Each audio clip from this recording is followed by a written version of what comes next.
This is Sports Zone, and I've been joined in the studio by the usual suspects. Philip Ashim Sichofe. And Dada Krato, why the winter I mentioned your name and they laugh? Sure. I mean, it was well pronounced. There were no problems. Aha! Well pronounced. Yeah, well done. Yeah, but today, I don't know if Dana Cranton's wife didn't see him when he was leaving home. Today, he's wearing jacket. But it's not the first time he's wearing jacket. Oh, no. You're always wearing vest, Wafa. Yeah. Mm. Maybe when you've hosted, yes. you've most of the time. In fact, inside Paris, throughout, he was always in. Yeah, that was a brand for Inside Paris. Yeah. We've changed it for Sports Zone. You've changed it for Sports Zone. Oh, okay. Yeah. I thought Madame didn't see you. No, she saw and she saw the haircut. She's loving it. Charlie, zoom into my haircut. The guy cut the hair. Zoom into the haircut. Sijo, the guy cut the did hair. Madame choose the glasses for you? Oh no, I've always been good with frames. She loves frames as well, but I choose my frames. You choose them? Yeah, she chooses hers. She sends me the one she likes. I'm going to get my frames, and she likes some babyish, girlish frames. But she didn't like the... But she wants me to get unisex so that she can be wearing mine as well. I wouldn't be surprised if she didn't wear your clothes. So I deliberately choose my frames, which is masculine. I wouldn't be surprised if she didn't wear your clothes for house. Just go there, you go cover with some of your shirts, we take wear. Well, that's what that one she does it. Then she told me, this top is mine. I'm like, okay. Yeah, she does that. And that thing I don't understand. Yeah, she does that. Just see some Charlie, fun let's talk sports. Yeah? Let's talk sports. They do give you. Let's talk sports. They do you. Remind us of something. Let's talk sports.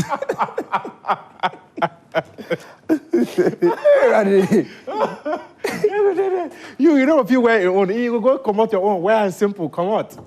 Yeah. a lot of times.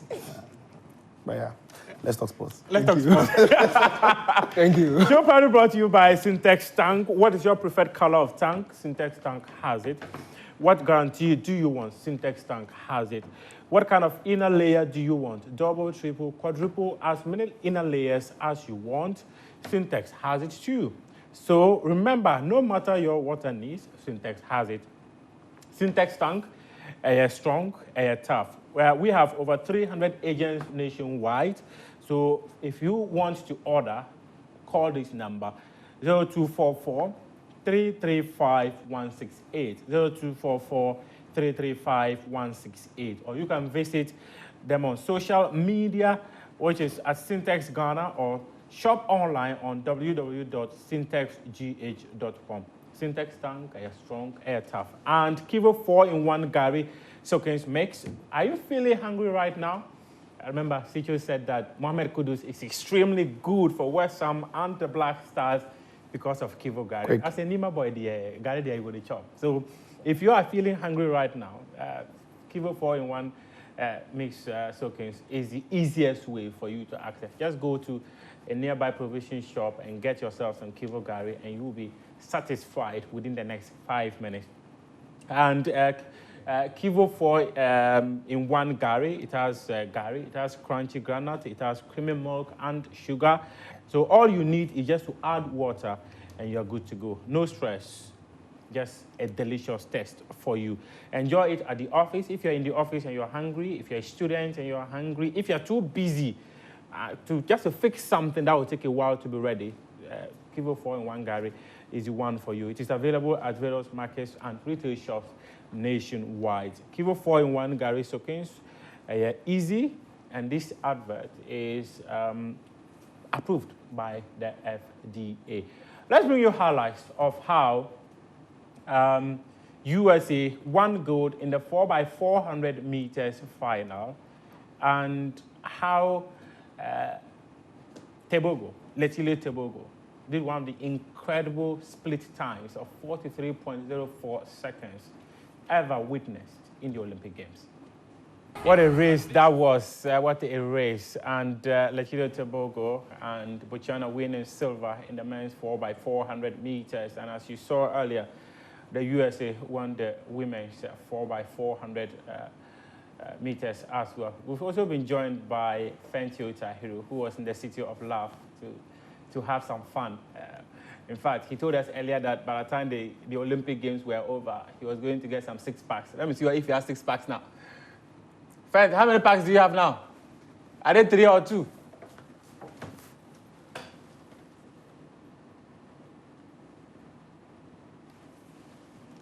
I can hardly hear you, friends.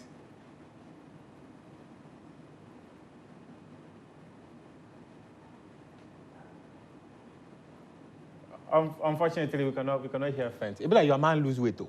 You know, lose weight. You see the chicks. The chicks mom day, but Charlie. DK, let me start with you. That 4x4 relay from Botswana. Proud to this. Friends, can you hear me? Yes, it was all Benaya's fault. He had muted me and asked me to talk. So how can you hear me when the host has muted me? You are all the way in Paris and you're still holding Benaya's. You are still pressing Benaya. I even tried to unmute myself. He said I can't unmute myself unless the host unmute me. This is the problem. So it's not me. It's all Benaya. Benaya, why would you do that to him? It's all Benaya. I was talking. I wasn't hearing me. But yeah, I'm doing very well, guys. I'm doing very well. The games are over. And what an incredible last few days of competition. And what a way to crown it with the 4x400 meter relays that you were just talking about. Absolutely incredible stuff. And the Chile Tobago, I think a star is born for sure. If people didn't know him, now they do. And that anchor leg you saw in that 4x400 meter relay, that's definitely one of the most fiery anchor legs I've ever seen from any athlete. 43.03. That ranks number 2 in the all-time list of anchor legs ever run. Only bettered by Michael Johnson's 42.97 from 1993. And this is a 200-meter runner. And, you know, while a lot of people are creditably, deservedly, and rightly giving credit to Chile Tobago for that storming anchor leg, I will also choose to. I don't think that Rai Benjamin gets enough credit for holding off Tobago. I think anybody else on that anchor leg, Tobago beats them. The only reason Tobago didn't win was because it was Rai Benjamin. And he didn't just use speed, he used experience.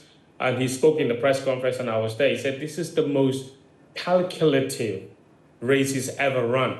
Because you've got a 19.4 guy who's got speed to go with. He's run 9.86 in the 100 meters. He's 19.4 in the 200 meters. So when you take the baton with him right behind you, you can't go out too strong or you burn out, he overtakes you. You can't go out too slow or he overtakes you and you can't catch him. So what do? You try to hold him and keep him behind. Just have enough pace to keep him behind you and then use your experience and then outlast him towards the end. And because Rai Benjamin is a 400-meter hurdles guy, obviously he's also good with the flat 400, so he has a bit more endurance than Chile. So the moment they hit that 300, 350 mark without Chile catching him, you just knew that between the two of them, Tobago was the one who was going to begin to tire out a little bit. And Rai Benjamin just did brilliantly to hold him up. And that's why they also got a new world record in the event. It was incredible race by all standards. And I think that the Americans made the best decision by putting Rai Benjamin on that anchor leg. Otherwise, I think Botswana would have won gold. And by the way, Botswana's time is the second fastest time ever in the 4x4. And their time beat the previous world record. Can you believe that? Yeah. Wow. DK, you and I were here and we spoke about this many, many times. And in fact, you have always given Rai Benjamin the credit for the incredible stuff he does for the US. And this again, he clearly showed that despite the pressure from Chile Tobago, he never crumbled. Yeah, and he's a 400-meter hurdle specialist. Won the Olympics a couple of days before the 4x4. In fact, the only reason why he kept on, he didn't win in Tokyo was because Vahom won and Vahom smash the world record. Yeah. So he was facing an absolute freak of nature. But when it comes to his times, both in the 400 hurdles, which he does, and his split times in the 4x4, which I think he was part of the 4x4 team at the World Championships. We know he's a consistent performer, and he's always up there amongst the best. For me, when it comes to the relays, excuse me, the tactics are very important. Positioning of the athletes, which leg they will take is extremely important. And we knew that Botswana will go for Tebogo on the last leg. We knew he had saved up some time from the time he ran the 200 up until the 4x4. So he had gotten a couple of days off. He was fresh. And you would need your best to be able to run against him. And that was basically it. And I think Fent has done justice to the point. If it was any other person aside Rai Benjamin, America is losing the gold medal. So for me, I credit him. Yes, the three other guys did their job. But for him to be able to hold off the pressure, because frankly speaking, Tebo was running without pressure. He's not a 400-meter runner. Nobody's expecting Botswana to win gold. No. So he was just going about his business. Benjamin had to keep that lead. He had to, because had he not, it would have been a huge, huge embarrassment for America. They've dominated this event for quite a while. So he had to keep the lead.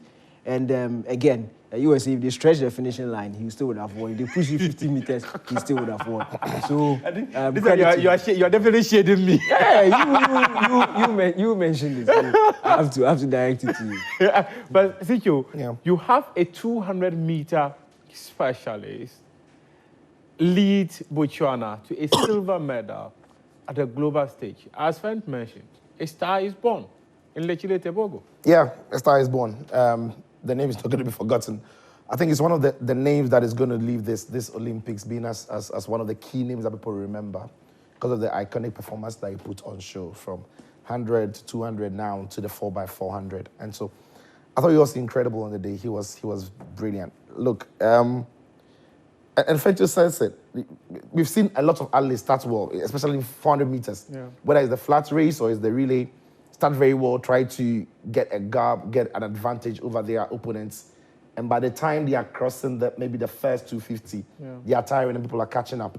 So, I mean, what Benjamin did is what Fentu had described. He just kept a very reasonable rhythm, right? He wasn't blasting through, he wasn't slowing, and was Tebogo who in the end was looking like he was going to tire.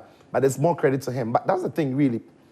When athletes identify themselves as, if you like, 200-meter specialists, they are torn between 400 and 100. Or 100. Right? Or if you, like Tebogo, you can do all three. But normally you want to pick two and master it and be superb. And I remember the great Usain Bolt himself said it, that he was good for 200. 200 was his best race, and he was very much earmarked to run 400. But he didn't want to put in the work to run 400. Yeah. So he told his coaches that, look, let me try the 100, which wasn't his race, and I'll show you I can do that. And so because he didn't want to run the 400, he put in the work. That was his motivation, to put in the work to work on 100, so he could stay with 100 and 200. So normally when athletes are in that middle ground of 200-meter specialists, they are either going to add 100 or 400. But this young man is blessed because what he's been able to do is to show that in the 400, if he pushes himself, he could be one of the names that we'll be talking about in the next World Athletics or something. And again, we know his prowess when it comes to 200, and of course, what he can do in 100 as well. So he started really special competition, and as Fentu said, a star is really born, or his star is born, and there's more to him than maybe we thought coming into the Olympics. No, but wait, before you go on, I want you and Fentu to remember last year's World Championships. After Tebogo lost to Noah Laos in the old studio, I told you I'll meet you in Paris and we'll win gold. I need you guys to... And I don't understand why Benaya didn't cut that video. Because I told you that we'll meet you in Paris and he will win gold. So I gave you flowers. I gave friends flowers predicting the 100-meter. Yes. So I also need you to give me my flowers. Plenty flowers. But thank you. I told you last year. No, I remember. I will take it. Yeah, you mentioned And yes, that. he has made me proud. Super. Yes, and we'll meet you in LA. Fent is speaking. You said it. And you see, I think on all fronts, the achievement of Tebogo is even far more remarkable, considering that he trains in Africa, very similar to Talu. born and bred in Africa, raised in Africa, rejected the university system. He had 10 offers after the World Junior Championships where he won gold in both 200 and 100. Actually, he won gold in the 100 and got beaten in the 200 because he was showboating. You remember that? Yeah. But he had more than 10 offers from the top universities in America. His coach, who is also Botswana, said, no way. This guy is a special talent. We're not wasting his years in university. National project. This World Under 20 Championship competition we're talking about was just 2 years ago. Yeah. 3 years, I beg your pardon. 3 years. Was it the one in Colombia? 2021. Yes. 2021. 2021. And guess what, guys? Guess what? If Tibogo had gone to a US university, he would still have been a student by now, restricted, competing with people that he's so much better than. And his level will never have reached here as quickly as it did. So instead, he signed a contract with Nike. They provided him with the resources. He continued to train in Botswana. And look at what he has achieved at the age of 21. He will still have been in university right now. And not in the history of the championship, the Olympic Games, has a university student come and dominated the entire field. You can come and win the medal. You're not coming to beat everybody else to win gold. Yeah. He had done it by deciding to go professional and forget the university nonsense because he's just too good. He's a professional athlete and he is at the top of his game. He's an A-list artist, A-list athlete. He doesn't need to go to college. And I think that was one of the best decisions ever made for him, and it's paid off. And I think whatever contract he demands now from Nike, they're going to give him. This kid is not just the face of African athletics anymore. He's a global superstar. People are going to remember him. And guess what? He's only 21 years of age. Yeah. And he's running 986. The 986 that he ran is the third fastest time in Africa over 100 meters. He's only third behind the Kenyan Omanyala. And then, of course, our very good legend, Akani Simbine. And he only started running the 100 meters last year, ahead of last year's World Championship. And he got a silver in last year's championship. In the 100 meters, it was in the 200 he ran a bronze. And he's coming here, he ran a 986, didn't get a medal, no fault of his, because this is the first time anyone has run 986 and not medaled in the history of the Olympic Games. And he goes to the 200 and he blows Noah Lyles apart. And I think that it's a lesson to a lot of us. When an athlete is good, you need to see that the potential is there. And one of the reasons I bring this up is because I think we had an opportunity at certain points and then we absolutely blew it. I would give you a good example. And I personally think that someone like Hoha Lute, for example, when she emerged into the scene and made the Commonwealth Games final over the 100 meters, the only African to have made that final, and she's built for it. She was in the form of her life. If she had gone professional, I believe that she could have been running much better than she is doing now. Instead, what do?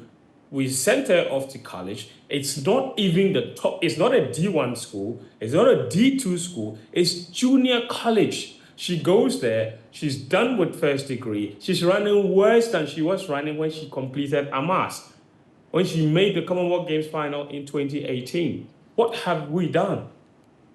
No progress whatsoever. So a lot of these things, decision-making is absolutely critical.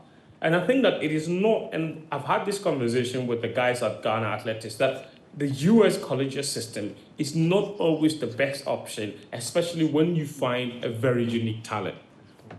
And we've had those unique talents before. And I think Hoha Lute is a typical example. Probably in the last few years, she's probably the only one that we've had that had shown enormous potential here in Ghana and could have gone on to do greater things if we had, one, resources at home, and two, the right connections to get a good contract. With all those resources together, I believe she would have done much better. Now, I think it's just wasted talent, and it's really unfortunate the trajectory that her career had taken. Because I personally believe if we had gone a different way in terms of the decision we made for her, we could have been speaking about a different outcome in terms of her progression. Sure. I remember you and I were in second D for her first major circuit championship when they assembled there. And that was where we began talking about the kind of quality that she had. But unfortunately, as you mentioned, we never created a path for her. Chicho, you were about to ask. Yeah, Fence, you mentioned it. It's the first time we see somebody run some incredible times and no medal. 9.86. 9.86 and no medal. What we've observed on the tracks in this Olympics is that we've seen some amazing, times across all sprints or across all rounds on the tracks. Now, we've heard a lot that this track is fast. What accounts for fast tracks? We also hear a lot that this pool is slow, this pool is fast. Fence, why are you laughing? You sat on the track.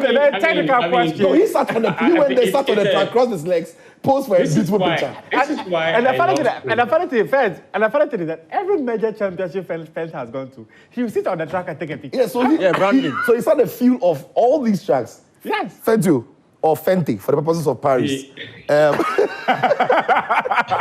What accounts for these things? Have you heard anything? Have you asked anything? People ask me, I didn't want to lie. This is why I love sports, though. Right. Because of the consistency of the panel. So anybody can hold anybody's neck and say, do you remember? Like Daniel just did a couple of minutes ago. Right? I'm also going to say that, do you guys remember that in Tokyo, they said the track was fast? Yes! When Amazon broke the record. Anything in Tokyo, they said the pool was fast. The pool was fast, yeah. I think I don't think there's anything unique about the track being fast. I think it's just the same. I think what is happening and accounting for a lot of these fast times is that technology is working. And the technology is not just only in the track, it's also in the shoes. And this has become a bit of a controversial issue, especially even for the marathon runners, with Nike being accused of making special shoes for athletes to make them run faster.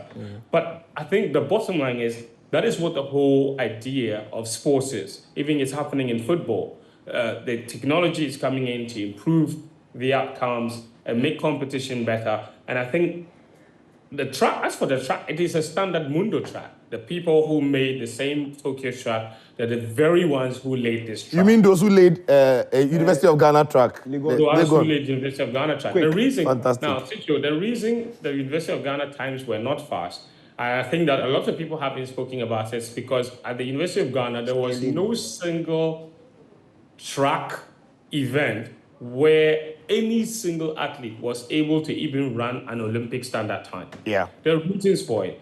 At the University of Ghana, the wind readings were mostly in the negative. So you guys remember? They were facing headwinds, some of them minus 3.5, some of them minus 2.5, some of them minus 1.5. It was crazy headwind that they were facing. And so for me, that did not surprise me at all. But when you look at what's happening here, I think also in terms of, I think what's happening is that, to be fair, when you look at Usain Bolt and his dominance over the period, Usain Bolt was running a few years ago without all of this new technology or these new shoes, and yet he has a record that cannot be broken. So it's not just about the fact that this is making them faster. I actually think what's happening is that after Usain Bolt's retirement, there's now more depth without real dominance by an individual athlete. We actually do have a group of athletes who are incredibly fast, and most of them seem to be at the same level. And so when you headed into the 100-meter final, for example, and it was a straight shootout between, in fact, Daniel was one of those people that said that Noah Lyles would not get the gold. And, it was even hard for me to stick my neck out and say he would get the gold. Yeah. The only thing I could say for him was that he's a big game performer. And for me, that's the only thing I could say for him. Now, you look at everybody else on that field, and you look at the consistency, and you look at how much they've been running, and you sitting there, Sichu, you will nod your head and say you were not surprised by the time that all of those athletes churned out. Yeah. Noah Lyles, Kishan Thomas, Thompson, 979. These guys, no doubt, the fastest in the world. You look at Akani Simbine, were you surprised at the time he ran? No. You look at Lechile Tibogo, were you surprised? No. It had nothing to do with the track, it had nothing to do with his shoes, he's just fast. Akani, same thing. Marcel Jacobs is the Olympic champion for a reason. Even Oblique Surveyor, who ran 9.92, I guarantee you, I've looked at the visuals so many times, and I'm a little bit angry with him because I feel like if he didn't slow down and start complaining and give up towards the last 10 minutes, 10 meters, he would have had 9.82. Yeah.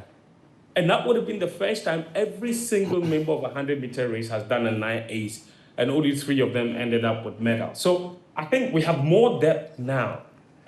Obviously, a group of guys who are inseparable or only separated by photo finishes. Marginal of margins. And I think that's what's even happening in most of the events as well. Yeah. You through it. Look at what we experienced in the 400-meter hurdle. Daniel mentioned it in Tokyo.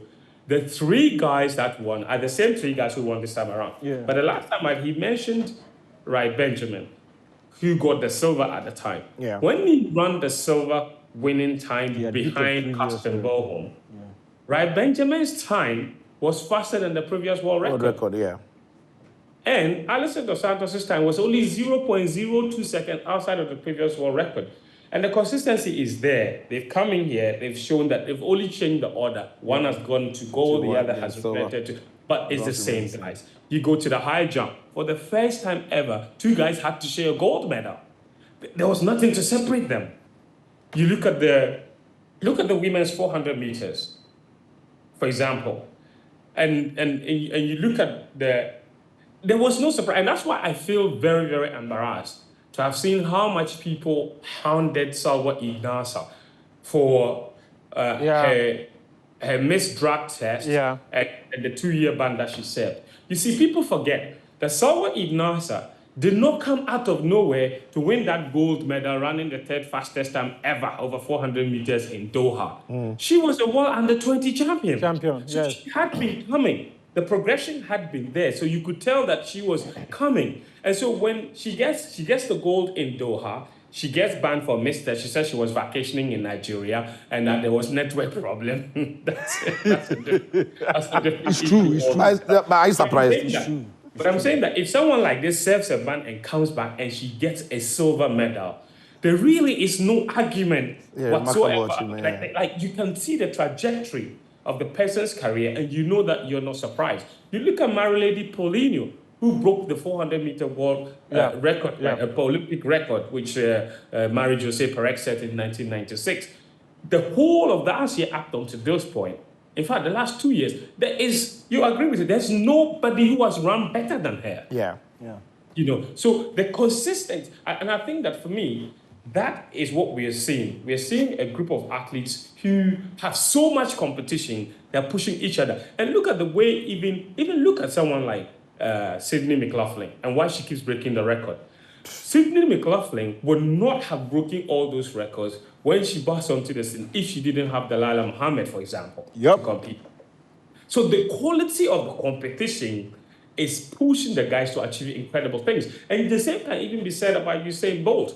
In fact, last time Usain Bolt was on Michael Obi's podcast where he spoke about even Justin Gatlin's competition. And that if Gatlin hadn't come back ahead of 2012, 2016, he would have relaxed and probably would not have had that triple.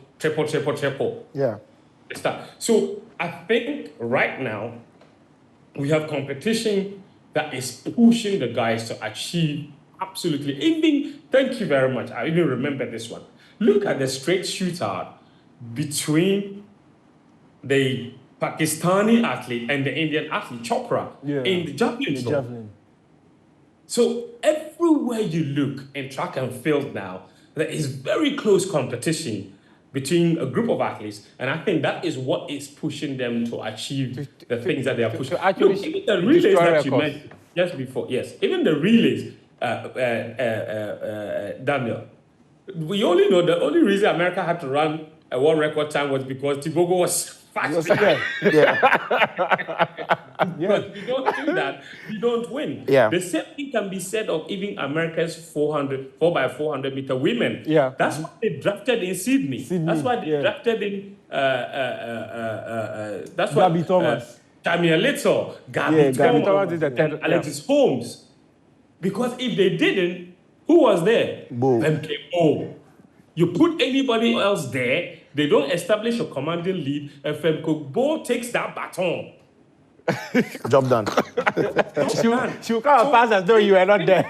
Yeah. I love the closeness of the competition, and I think it's really pushing people to do very special things. Okay, thanks.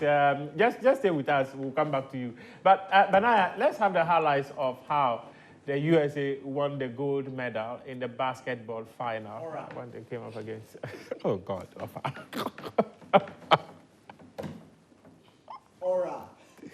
You know And Davis gets the. that was a very, very close contest there. But the men's final, Aura. Steph Curry. Aura. I mean, look, at the start of the competition, Steph Curry didn't have the best. Yeah. Yes. You know, he didn't have the best outing. It took him a while to get into it. I think Semi-final. his best game came in the semi-final against Serbia. Against Serbia. And he came alive at the right time because in that matchup against Serbia, they desperately needed somebody like him, you know, to step up and then win them a lot of those 3-pointers. It was really close. And Serbia are great. They've got great superstar. Jovic himself was a thorn in the flesh of the US. At some point, it was him and LeBron. They were like, okay, come on you, man. We're marking ourselves out. Yeah. But I think Steph Curry is showing in the semis and in the final. That is why many people are talking about him. But yeah, goes to show again why USA are dominating the NBA, you know, basketball, if you like. They are superb, massively talented, huge superstars. And that's the key thing. They've got huge superstars. You can imagine they've got plenty of egos, but to come together as a team. We've seen a lot of this. Yeah, we've seen a lot of this across many great sports where you can pluck individuals from many places, but when you put them together, they don't find the right chemistry. But what we've seen of this USA team coming into the Olympic Games in basketball is that they are great superstars. Kevin Durant, superstar. LeBron James, superstar. Steph Curry, superstar. And the rest of the guys, superstars. But when they come together, it was all about the aim to win gold. And they really put up some massive party for everybody who was there in Paris. And for those of us who are watching from here, lovely. Look, just to touch on the chemistry and the importance of having personalities in the team. It's not just about the stars. The stars, yes, they are good on the ball, but they have the personality. When the stakes are high, they rise up to the occasion. You look at the pool games where it was Kevin Durant and mostly LeBron who carried them through. When they went into the knockout stages, quarterfinal, semi-final, especially that semi-final, it was Embiid, it was Curry. Then you reach the final, and then LeBron and Curry just elevate their game. And it is important to have players like that in your team all around, so they are not necessarily focusing on one person. Everybody played a part. They were look, at the start of the competition, I remember the first game where the boos were ringing out for Embiid. It looked like he was shaky a bit. But then that semi-final game against Serbia, look, if it wasn't him, I don't think America were coming back. He gave them belief, took them to the line, and then Aura took over, LeBron took over, and it was done. I think from the initial stages of the competition, they needed to warm themselves into it. And when they did, that was where their stars. No, but in all this, I just want to say a big thank you to South Sudan. They woke us up early. that warm-up competition. Woke America up really early because, frankly speaking, had they come in with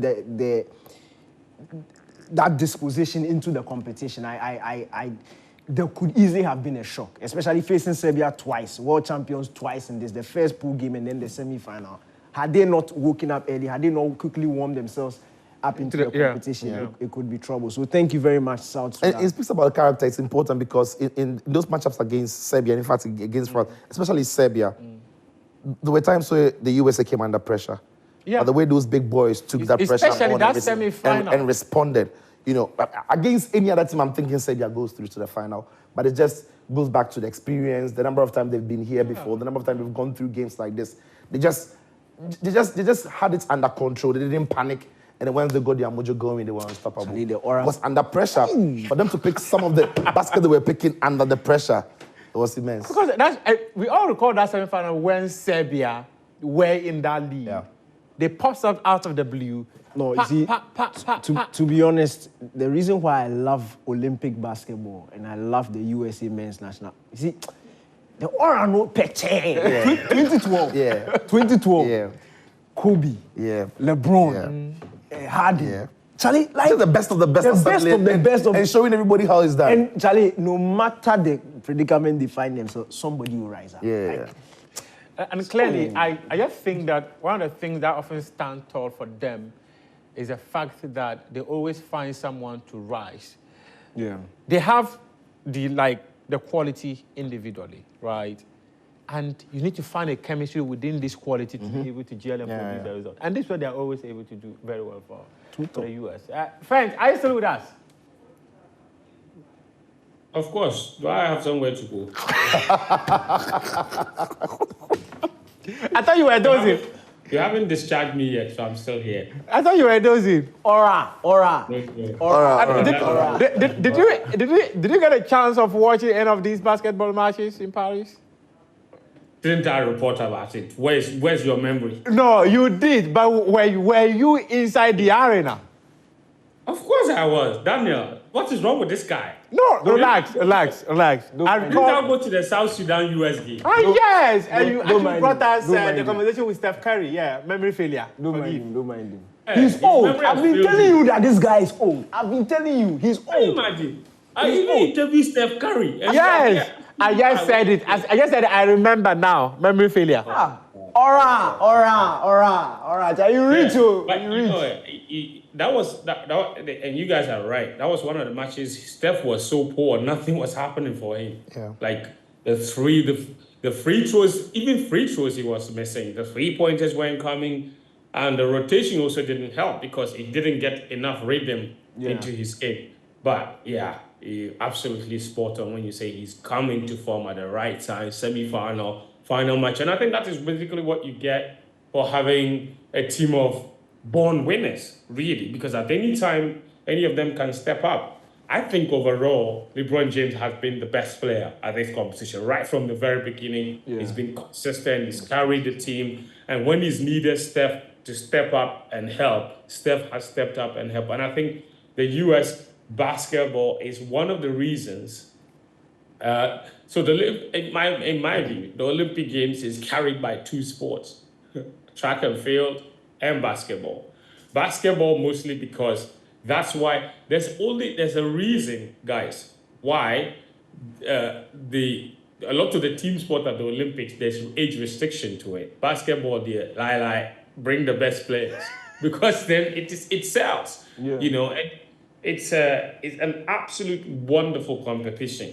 And I was so shocked and so surprised by how much people actually love basketball in Europe. Like, we can sit anywhere in our studio and dismiss it and call it American sport, but I don't really think it is. I think basketball is a very, very global sport.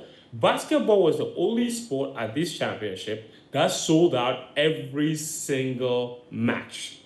It was unbelievable. Granted, they didn't play in like bigger arenas like what you see for track and field or football with 60,000. But yeah, 20,000, 15,000, every single one was sold out with incredible atmosphere. And when the NBA players come into town, you know, everybody wants to watch them. The Saturday match that you spoke about, for example, Macron was at the track and field event, then went to the basketball event, the final. He was everywhere. Kamala Harris's husband was seated there. Carmelo Anthony, Sha'Carri Richardson. Everybody was court-sized. Yeah, we saw Thierry Henry there as well. Yeah, exactly. Thierry Henry, thank you. It was unbelievable. And I think basketball have the template for how to blend entertainment and sport. And I think football, as big as it is, it's a code that is still trying to crack. And that's why the NBA is the richest football league in the whole world. Not the Champions League, not the Premier League, not the MLB, baseball, not NFL, not any of that sport. The NBA is the richest. The only other sport next to it is the Indian Premier League. Cricket. Cricket, Obviously, yeah. dealing with 2 IPL. billion people, it makes sense, right? But no one else comes close. And I can understand why. It's incredible entertainment. Even the halftime show itself is absolute wonder.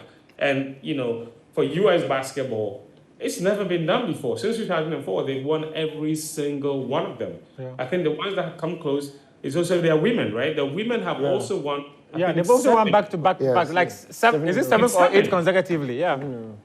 Yeah, you know, it's so the US, they've dominated in that field. And I think in this era, this is probably, and Daniel mentioned the 2012 team, but I dare argue and say this is probably the most complete US basketball team they've ever taken to the Olympics. They've had lots of dream teams. This one, of course, the 1992 dream team that had, Michael Jordan and had Michael Johnson. Magic Johnson. That was an incredible team. But this team had everything. It had everything. And when you look at even the relationship, I think in the past, sometimes egos have threatened to ruin things in the American camp because there are too many big name players. Yeah. Look at, you guys, you see it on the internet. The Boys. LeBron, Steph Curry. And Boys vibe. Oh, Charlie, it's unbelievable. And I think very well deserved. And Noah Lyles has gone on in the internet and gone to call them Olympic champions again. But no, they Can we actually talk tweeted. about that guy a little bit? They actually tweeted that are they world champions now? And he said, no, you're Olympic champions. Abba, relax. We're taking a quick break. We'll go back. I don't want to make an allegation, but you know why he came to post that he is COVID-free? Why? He went to party last night. The only way he could go and party Is if he was COVID. he Okay. spent all night partying with the US team. They had a whole party after the closing ceremony, and he had to be there singing and dancing. And The whole you COVID can't story. do that if you Oh, don't no wonder. Okay, you can't tweet say you get this, you win 100 meter, you lose 200. Let Chile beat them Okay. black. Sicho, wait. He said, what's the... Killer. What's the... Wait, what's the... He said, I said the recovery... He said the recovery, it was what? Quick. It was quick. It was too quick. Too quick.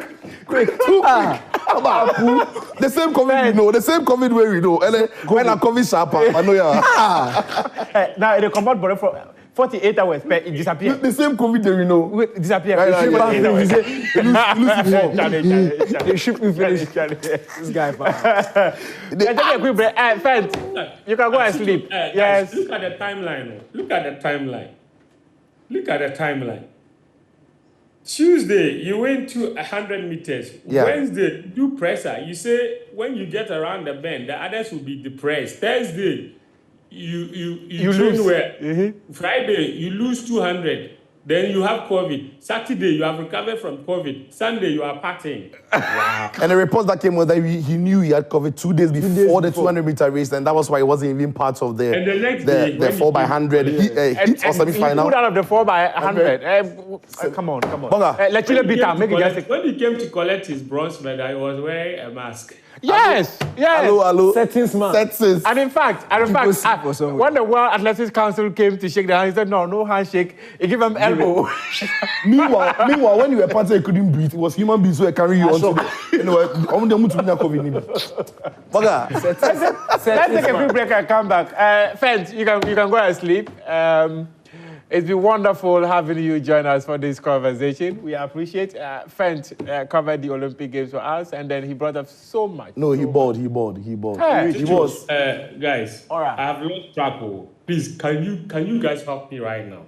How many players have Chelsea signed? I couldn't. 35. It'd be like 11. No. They signed 35 players in the last 2 years. since the 35 in 2 years. in 2 years. So Neto is the 35th signing of Chelsea. You get a team for No, you know what? I love the project.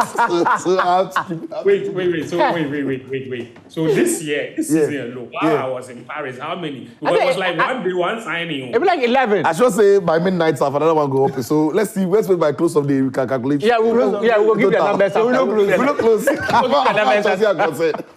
We'll give you the numbers after. In fact, first, when I walked in there, in fact, you should stay around and see your boy, Karim. Hey, how he dressed this evening. You'd be like, hey, I don't know. Aura. I want to stay on and watch him. Okay, so we are back. When we come back from this break, Karim will be joining us.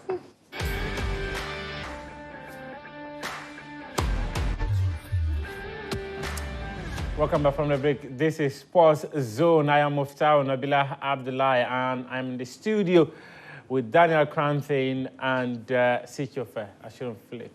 Also via Zoom is Fentio, the man we've asked to go and sleep. And Karim has come to join us with his nice suit.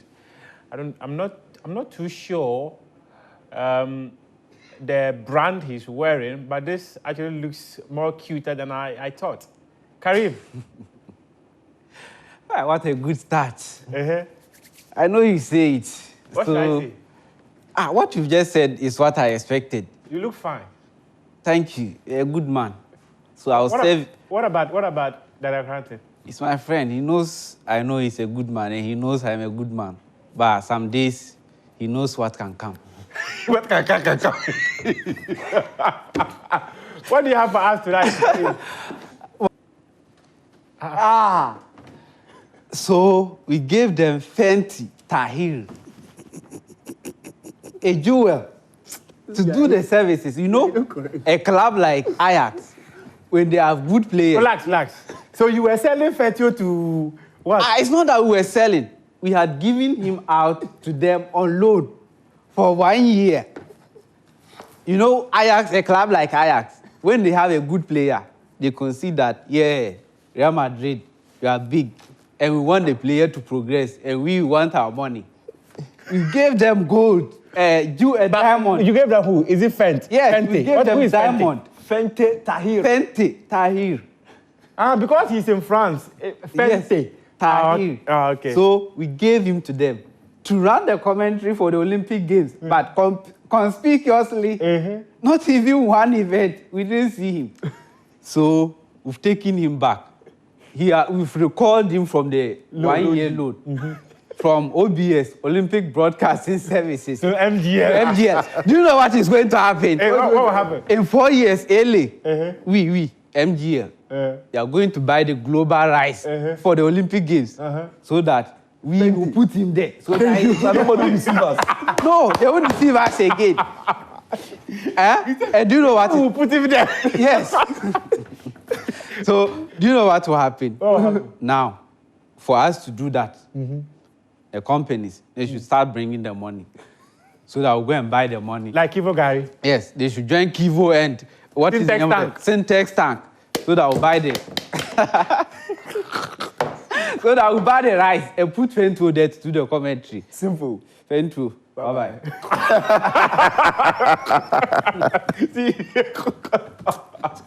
Now, let's move on to the business for the day. Okay. Let's move on. The Premier League and La Liga will start this coming Friday and Thursday.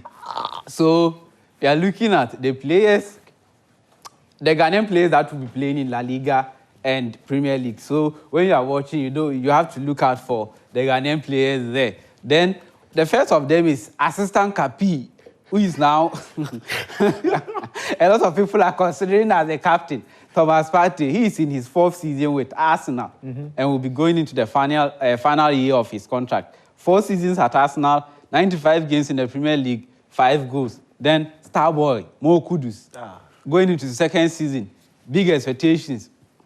We'll see what will happen. Then Ogoro. Jordan! Ogoro, the Ghanaian with the most appearances in the Premier League, he's going into his 10th season in the Premier League. So, in those 10 seasons, he has scored 10th season. Look, we always say, we like to see Ghanaians in the Premier League. He plays there. We So actually, he's been there since 2014. Yes, Since so 2015. wow. that is consecutive. Yeah. Only the loan that when 6 months, yeah, when they Aston went Villa down, got relegated came and back. he played there for just half of the season, then moved to Swansea. So he's going into his 10th season there, 274 games, 37 goals scored. He's the Ghanaian with the most goals in the Premier League. You can't be a terrible player and have those number of years Charlie, in the Premier it can League. be. That's impossible. Then Antoine Semenyo, he's going into his second full season with Bournemouth. Then another star boy you should be looking at. I'm really eager to see what Abdul Fattah Issahaku can do for Let's Leicester. see what Semenyo can do. Now that Solanke is gone, I wonder if they're going to trust him down the middle more or they'll bring in another striker. Hopefully, he has We'll proven to be Yeah. a source of goals they can rely on if they create those chances for him. Then another big one, big respect to him, Jeffrey Schlupp. This season will be his 12th in the Premier League. Wow. That is 268 appearances, just behind Jordan Ayew in the Premier League, especially Ghanaian players with most appearances there. Then this one is a bit of what should I say? Ibrahim Osman. He joined Brighton from North Zealand, but today what we understand is that he's on the verge of joining Feyenoord on a season long. I think that is a good move for him if he goes there and play a full season and proves to be with the Premier League experience. Brighton will give him the chance there. Then his teammate for now is Tariq Lamptey. He's also playing for Brighton. Then a return to the Premier League for Kamaldeen Suleiman with Southampton. Now, let's go to La Liga. We have 3. We see that, actually, that one I wanted to, I can still say it, right? How many, what is the population of Nigeria now? Oh, it's about 260 million. Though. Per the 2018 population census they conducted, They were like 261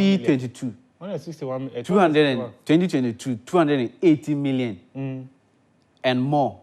And Ghana, we are per 2022, 33 million. 33.4. So Nigeria is like dividing us by 6 point one thing in Nigeria is something times. Do you know how many players they have in the Premier League? How many do you have? Just 10. 1 more than Ghana. So what are you saying? I mean, they don't reach. We score them. They So don't reach. despite their population, they cannot produce players to go and play in the Premier League. The quality is not. They score them. Apart from this one to carry. So then in La Liga, we'll be seeing Abdul Mumin again. Just think this is his 3rd season with Vallecano.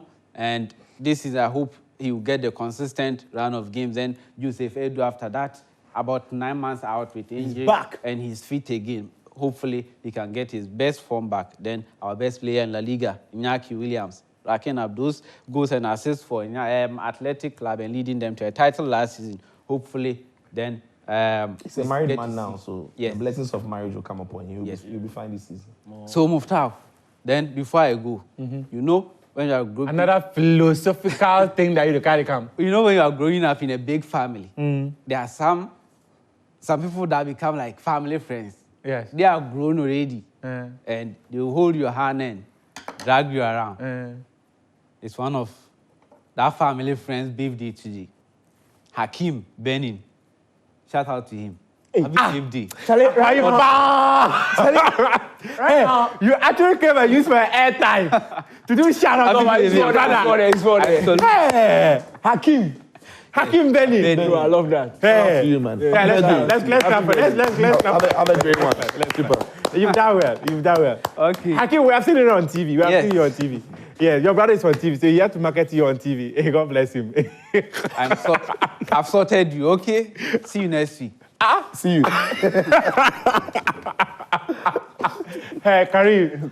Hey, Charlie. Hey, we thought you were innocent. What do you mean? So if I'm innocent, I can't deliver exceptional content.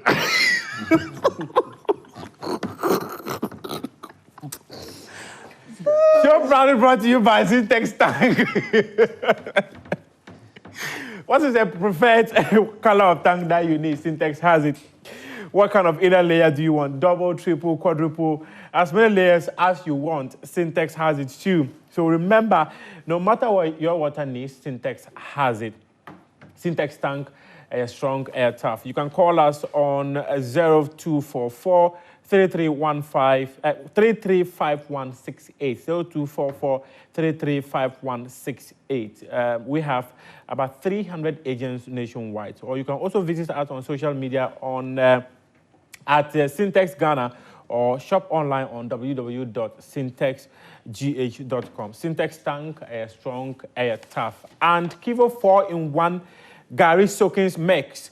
Are you feeling hungry right now? The easiest thing that you can fix for yourself is Kivo 4-in-1 Gary. Kivo 4-in-1 Gary Soaking mix is your hunger friend.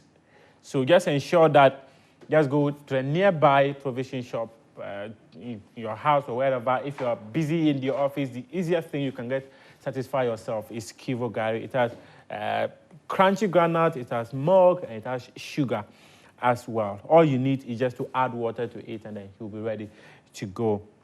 Kivo 4-in-1 Gary Soakings mix. Soakings are easy. This FDA, this advert is approved by FDA. Gentlemen, let's talk football now. And I think we should start with Benaya. Let's start with the Community Shield. Now, from World Cup, let's start with Community Shield. Bring us the Community Shield. How Manchester City won their first title of the season. I'm not sure this was an outcome that surprised many people. I'm sure some people actually anticipated this game to end in regulation time, with Manchester City being victorious, though Manchester United defeated them to win the FA Cup. Daniel Cranton's brother, Eric Ten Hag, has not... Don't play with things like that. He's not my brother. He's not my family member. When the man was appointed, you actually went and changed your Twitter name to Ten Hag. I lobbied for him to get the job. On condition that when he got the job, he would do a good job. He was messing up. So we don't talk again. In fact, he has blocked me. I can show you. He has blocked me. He's not my brother. This is an interactive show, so I've been getting some messages. Some messages have come through. If you want to send us messages, send them to 055-157-5757. 055-157-5757. This one from Bibi says that I became a football fan because of Kylian Mbappe, and I started watching Sports Zone for the past years, but anytime I watch your show, you guys don't talk anything good about him. He's now in La Liga. You guys should talk good things about him, even when he does something bad or good. If not, I'll stop watching your show. Bibi, here on this show, we say things as we see them. If we disagree with Mbappe, we disagree with Mbappe. Whether he's done something good or bad. The opinion of our panelists here is quite objective, but you also have the right to your opinion as well. So, yeah, that's why it's a show. You've sent us a what's the message. first sentence of the message? She says that she became a football fan because of Kylian Mbappe. Kylian Mbappe. Killy. Interesting. My boy Killy. Kylian Mbappe. So maybe since 2017, that was like 7 years ago. Perhaps, yeah. Yeah, because Mbappe came into the scene somewhere 2017, if I'm not mistaken. 2016, 2017, when Monaco had that very good run in the UEFA Champions League. Oh, wow. Yeah, you've been watching football for a long time, Papa. This one says that, please, my name is Richard Ayine, watching from Offenso. I want to know how true are the reports that Ibrahim Osman is going to Feyenoord. Those are the reports coming in today. Here we go, it's true. So you're likely to see him playing for Feyenoord when the new season begins. And this one too from Kojo Ananse from Suedro says that you guys are too much. I love your analysis. Thank you. We appreciate it. Hi, guys. Noah Lyles was unmasked before the race. The commentator even talked about it before the race and wondered why he was wearing it. So it is not true that he just wore it at the medal ceremony. Okay, you heard the commentator. Did he wear it during the race? Before the race. When he came out of the... When he came out, I was throwing his hands in the When air, he was warming up, his... was he wearing a mask? Actually, I didn't see anything like that. Yeah. There's no shot of him wearing mask before the race. Everything you see is after the race. Settings. What's his settings? Sicho. Let's talk football. You will not even go for the question. Okay, let's go. Oh, no. Let's go. My bad. Mr. Host, over to you. What do you want to know? Surprise outcome or not? Yeah, surprised outcome, really. I didn't expect that Man United would play as well as they did. So I was surprised. I thought I saw a lot of good things. Let's face it. The first 60 minutes of the game Are you being was terrible. sarcastic? No, I'm serious. No, listen to me first. The first 60 minutes of the game was terrible. Both teams, it was a boring game to watch, right? But after the hour mark, the game changed a little bit. The tempo was a lot better. And the reason I'm saying I'm surprised was because I didn't think that Man United were going to create the chances they created. I thought they had the better chances. So the way United showed up surprised me. But listen, at the start of the season, City are never really starting as well as they would finish. So when you look at the City players that played as well, a lot of young players, but that was about Man United's best, the 11 available to the manager to use, and you can't blame him for using his team. But I saw some things in the Man United team that was interesting. I thought, especially in the second half, they didn't panic when they won the ball. They had a lot of longer spells on the ball. The combinations were better. They were stretching City's back line a lot more. And when he brought on Garnacho, City failed to, or City couldn't deal with the threats of Garnacho and the pace that he had. So United's application in how they were closing distances between themselves in that second half was a lot better. So that surprised me because we didn't see a lot of that from the team last season. So if that is something Ten Hag has worked on, then maybe we are likely to see a better Man United. But it's just one game against a City team that, all things being equal, and it's not going to be the team you're going to see playing. Yeah. So you want to be careful when you're reading too much into this. As I said, this was about the strongest Man United team the manager could have thrown out there. And in the second half, they were a lot better. They could have won this game and not taken it to penalties. Onana had very little to do. I thought Edison was at times lucky because Rashford should have scored twice. Yeah. He flapped those lines. And the scoreline could have been very much in a better favor of Man United. Yeah. So that surprised me really, but I thought there were good things I saw there. And I hope that it's not, for the sake of Man United and their fans, it's not just a phase, but it's something that they are going to carry through to the next season because spaces were a lot more compact. Preston was a lot more coordinated. And the way they were stretching the opponent was a lot better than I've seen a couple of months ago. I remember some few weeks ago when we were here, you spoke about how Pep Guardiola has always been that kind of manager who pops up with different approaches to games depending on which part of the season. Considering what you witnessed, is there anything to suggest that that's the manager we are going to see this year? Absolutely, it's the manager. And when Rodri is back, it's going to be a different ballgame with the way they control the game. I thought in the first half, we saw how Oscar Bob was hugging one line. Yeah. We saw Doku as well hugging one line. In other games, we would see one not hugging the line, one coming short. So it's Pep Guardiola. That's why City are difficult to play because they are unpredictable. Kevin De Bruyne is first returned to the team. He's going to start his own pace. He's going to get his own fitness. Bernardo Silva as well. Ruben Dias, who played the game, is also going to get sharper. Yeah. Ready. So they're going to get a lot better. But one thing we know for sure with City is that normally the way they start the season or the style which way they play at the start of the season changes midway through the season. I don't think this is going to be different. Cranston. Yeah, I was. Did you see anything to suggest that Man United fans should be hopeful? Yeah, I was happy from a Man United point of view.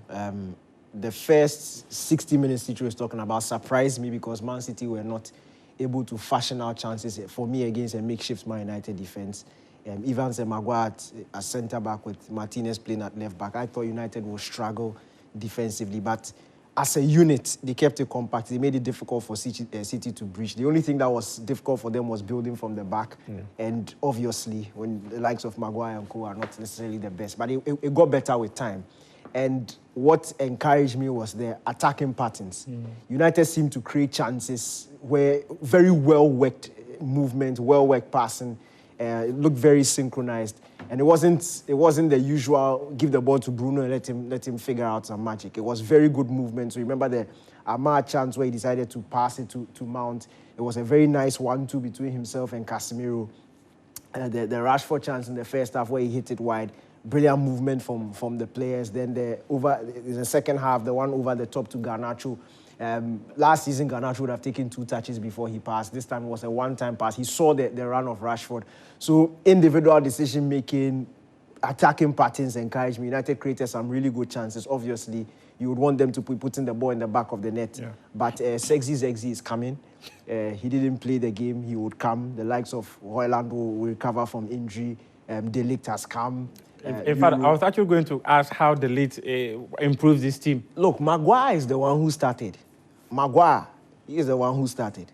So if you have De Ligt coming in, Euro by October, right side of centre-back, 2 very good options. Left side of centre-back, you have Lisandro Martinez, who is fit. Shaw, who I think will be drafted into left side centre-back. The options are now much better than what we saw in the last 2 seasons. Right back, you look at Mazraoui, who has come in, an upgrade on Wan-Bissaka, who can cross. So Mazraoui coming in. Do you know what is killing me? Dalu. It is the hope. No, it's not about hope. It's about fact. As to whether it will manifest, it's not about the players. That's why we are giving him by November. So what it is that the squad has been built to a very good place where they can go out and go and compete. And we are hearing reports about Ugarte. Yeah, Ugarte as well. If Ugarte comes in, I think from Burnley. that's a very good scouting option. And look, on the De Ligt, it's a player like, he's a very good defender. But I think De Ligt is who, for a defender, Joao Felix is for an attacker. Now, they're still living on the reputation they had, reputations of world-class talents when they were 18, 19. Yeah. So, some way, somehow, for whatever reason, De Ligt goes to Juventus. He doesn't stay there for more than 3 seasons. He moves on to Bayern. After 2 seasons, Bayern Munich are happy to let him go. He's gone to Man United. As we speak, De Ligt at 25 should have been commanding, but the reputation he had should be commanding a position in the Dutch national team, which just came from the Euros. He wasn't playing. Joao Felix, but he's gone to Barca. They didn't keep him. He's gone to Chelsea. They didn't keep him. He hasn't worked at Atletico Madrid. He's now looking for a club. His talents and pedigree was so high that people still hope that what they saw of them when they were young, they can see them perform consistently at the elite level. But that hasn't happened. But when you think about it, Juve don't sell players. Bayern don't sell players. They are not happy to let some of these players go. So if Juve have been happy to let him go, Bayern are happy to let him go to Man United, maybe now that people are going to watch him consistently, they might figure out why those 2 other big clubs didn't necessarily keep him for that long. And I hope that at 25, at Man United now, he's going to crack it and he's going to be a proper, consistent deliverer in the team. Otherwise, if he comes to Man United and it's not necessarily the solid guy that everybody thought he would be, as probably Juve and Bayern Munich have found out, that maybe then there's a problem. But I think that the talent is there, the ability is there. Frankly, for me, I didn't see De Ligt struggles in quote at both Juve and Bayern. But they were happy to let him go. That's down what I'm saying. To form. I thought it was more about injury and especially because of the price tag that he came with. And with what Man United have done now, the sense I see in it is Euro, who is young, very able, plus De Ligt. So you are not going to be over-reliant on De Ligt to play every single game. There are really good options around where you can play. Look, player rotation is very important. At Man City, nobody can predict which 2 centre-backs are going to start. And he keeps on rotating every time until the end of the season, where they end up winning everything. So Arsenal are doing the same thing with bringing Calafiori in to a centre-back pairing that of Gabriel and Saliba. That was the best in the Premier League. But you still need more. So how old is De Ligt? 25. How old is Saliba? 22. But was De Ligt not Ten Hag's captain? He was. He was. Ajax team. Exactly, that's also very important. He was bosses. I mean, as for Man United, the players they are signing, most of them are like Mazraoui, like the same background, like like Anthony and Co. But that's fine. We have a message from Nanajua. She says that she said you people are making her laugh. Nanajua from Kumasi. No, but Anthony is not part. It's not part of what? No, Nanajua, thank you. And then this one says. He's not a Ten Hag boy. No, he's not part. Oh, how? Good evening to my man, Danny. I love how most you people don't see Chelsea doing anything this season. Yes, you don't rate Chelsea at all. He said he loves it. Is he being sarcastic or something? Because he's being sarcastic. He loves the fact that we are... He loves the fact that you see Chelsea as an underdog. I don't see them as an underdog. You see them as... An underdog is like, they are not there, but they can do something. They can't do anything. He said, we Chelsea fans love the feeling of being an underdog. We will cook and cook well. Nkunku, Palmer, Neto, and incoming Felix.